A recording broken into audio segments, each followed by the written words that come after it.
G'day guys, what's cracking today? I want to talk to you about some developments in the Osmo Action 2 world. Now this complements a previous video I've done, and the link's just here if you want to go and see what I've said in that, because this will build on that. Although if you just want to watch this as a one-off, then I hope it's really helpful. My name's Ralph, welcome to my channel. Please subscribe and give me a thumbs up if you enjoy this video. Share it around if you find it helpful. Now some more rumors have come out, which between you and me I think are bull dust, that have said that the new Osmo Action 2 looks like this, has 6K GPS, 180 degree preview, which means front and back at the same time, Rocksteady 2, a 2.85 inch display, and does 32 times slow-mo, which is 960 frames a second.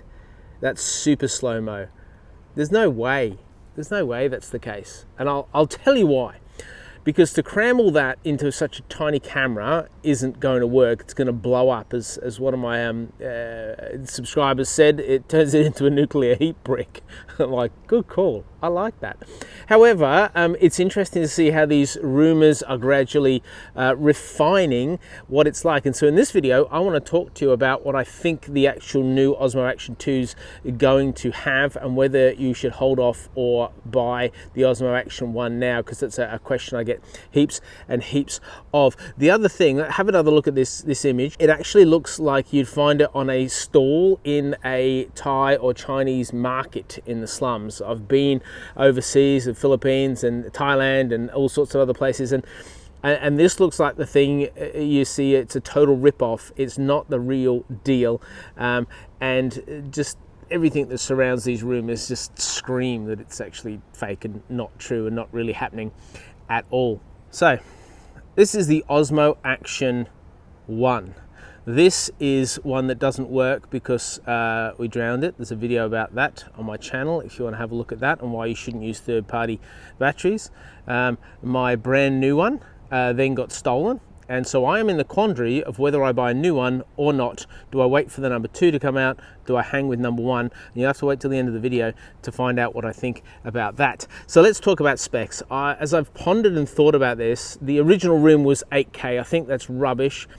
I don't think it's even going to be 6K. I don't think it needs to be more than 4K, right? Because it only needs to last 2 years until they're updated again, and technology is not going to require us to move past 4K in the next 2 years. However, I do think they can increase their sensor size. Their sensor size at the moment is a 0.3. Isn't that like 0.8 of an inch? Anyway, it's a 0.3 of an inch CMOS sensor. But in the new Mavic Air 2S, they've got 1-inch sensors. So surely they're going to stick a 1-inch sensor inside the new DJI Osmo Action 2, surely. Like, that would put this camera leagues above everything else. They just kind of blow the competition out of the water if they stuck a 1-inch sensor in here. It would increase the quality of the 4K, it would increase the quality of everything, the data you'd get in and how it was transmitted into the processor would be remarkably improved on what it has been. And to be honest, it's been really good. Now, I'm not going to go into all the other specs that were in the previous video of what I said it might have and could have. I'm kind of refining it down to what I think it should have. I think it should have a bigger back screen. I think the same size but a bigger back screen. At the moment, as you can tell, it's got this barrier around it. I reckon delete that. The rumors are saying that it's going to be a 2.85 inch display. That would be good. That would be good. Now, as you can see, the other one pops up and pops out. With an action cam, you don't want stuff like on the outside of it, right? Because it's an action cam. So I imagine they'll just make the front screen bigger. I think the front screen bigger and the back screen bigger. I don't think there's going to be a flip out screen. I think it makes any sense at all. I think they'll also move to make these FPV friendly. So they will, one of my commenters, this was a really great insight, they said, do you think it'll have access to RealSteady? Now, RealSteady was bought by GoPro. RealSteady is how you stabilize GoPro action cameras on top of FPV drones. That's what RealSteady does. It's remarkable software by reading the algorithm that's in here and all the data that's captured that enables you to then, instead of cropping down, to actually gather all that and stabilize it so you get maximum resolution and maximum width of viewing. However, Real Steady was bought by GoPro. Will DJI try to challenge it? Well, they've got Rock Steady 2.0, which, as we talked about before, should be called Rock Solid. Come on. I haven't heard from DJI yet, but it's just because they haven't put send on that email to say, can we use that? And I would say, absolutely, go for it. It's an amazing idea. So Rocksteady 2.0, which will be better than Rocksteady in this. Rocksteady in this is really, really good. I imagine it'll be kind of a horizon lock sort of outlook. But the number 2 needs wider and narrower fields of view. And we've talked about that a lot, but I think that's what it'll have. I think you have the option to go super wide and also narrow it down to more of a linear viewpoint. I wouldn't be surprised, and I would be absolutely elated if they could do a 16 times slow-mo. That's 460 frames a second. It builds on the GoPro 9's previous 240, and it would be just glorious. It would just give you so much more ability to do some really cool slow motion things. I think it's within the realms of possibility. I think, look, have a look at this. So this is its setup. It's got an SD card slot here, and it's got a USB 3. I think they need to build into this and perhaps have a bigger door that slots down. They need to build into it an external microphone jack, so you can put audio to it from an external source. I think it's absolutely essential. I think if they don't do it, DJI, if you don't do it, you've missed the opportunity to change the landscape of action cameras for good. So please do it. I know it's possible. Please do it. I think it's going to have GPS. I think that's a reasonable thing to expect in this day and age, and I also think it'll have video looping, probably to the time max of 10 minutes. I think 30 minutes would be ideal.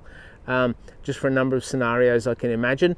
However, I don't think you'd be able to loop past, say, 8.5 minutes. So that's why I've said 10 minutes, because I'd like you to stretch into that DJI if it was at all possible. You've got to keep this ability to take off the front lens and replace it or put filters on. You've got to keep it.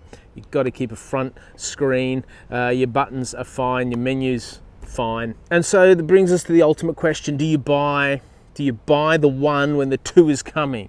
Do you buy the one when the 2 is coming?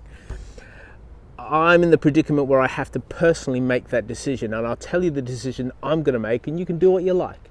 So the decision I'm going to make is knowing that at the end of September, start of October, GoPro will release its specs on the GoPro 10 or GoPro X, if they're being super cool. I think a couple of weeks after that, DJI will release their Osmo Action 2, which puts us in the middle of October to the end of October. I need one now, and I love this camera so much that if the number 2 is a disappointment, I can stick with this. And if the number 2 is exceptionally expensive, which it may be, I can get this for 300 Australian dollars. I'll put a link in the description below. If you're elsewhere, it's really reasonably priced, and you can find that through the link. I can get this for 300, whereas the GoPro 9 still retails for 600 Australian dollars. So I can get this for half the price now. If the number 2 is exceptionally expensive and doesn't offer a big leap forward in some of the things we've been talking about, I'm sticking with the 1. And I also need to use it this week. And so if you need to use it right now, go this. If you don't want to spend a lot of money, go this. If you want a great camera, go this. You get the picture. You know where I'm going with this, yeah? So I hope this has been helpful, and again, put in the comments below all your ideas. You think, no, Ralph, the absolute essentials, it has to have this, like a remote control that is waterproof.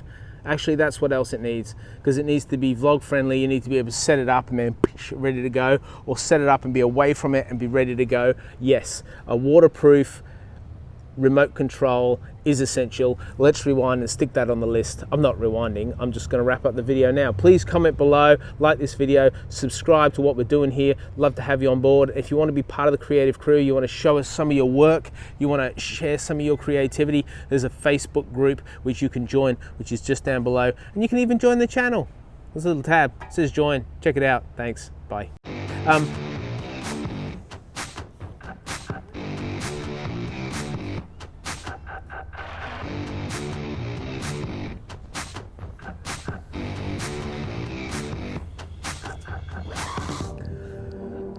So I hope this has been helpful, and again, put in the